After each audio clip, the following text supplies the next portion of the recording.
what are you trying to game out with our clients that could be other areas that there might unintended consequences, the law of unintended consequences. Right. And obviously banks are very conservative by nature, so their view of just sort of the here and now and some of the discontinuity in a very unsettled state makes it hard for them to sort of plan anything effective. What they like to rely on is sort of the long-term horizon. And so the proxies that we see are like stress testing, right? From coming back to the financial crisis and trying to develop really hardened scenarios around that. In fact, the Fed just last month came out with their new CCAR guidance, and their hypothetical stress test for 22 was much more severe because we had just lived through a pandemic, right? So Right.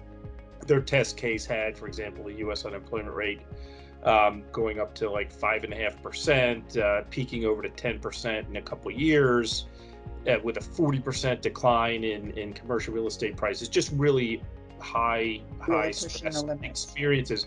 And Yeah. so the whole idea is to make sure that the sort of the balance sheet can hold up under that strain. And so that's for this year.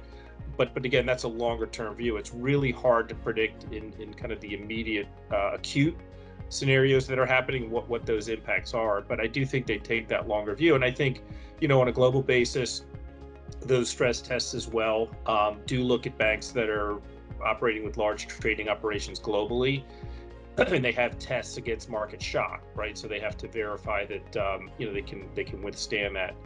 And so I think the frameworks and mechanisms are there to deal with it, but it's hard to advise a bank on what do you do tomorrow based on something that might be a hotspot in a certain part of the world. It's just really hard to predict that way. And I think the fact that they're looking at broader, more stringent stress testing is good, and that also kind of plays into the allowance for loan loss on the CECL front, where banks are having to check their models and look at sort of the assumptions and what's going into them, and do more validation and make sure that the loss projections are as accurate as they can be.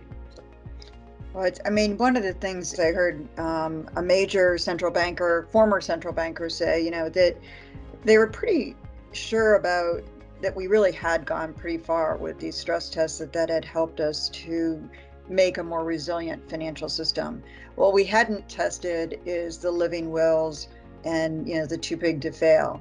And we hope that from these kinds of scenarios that we don't get to test those, but that we certainly hope that they hold up.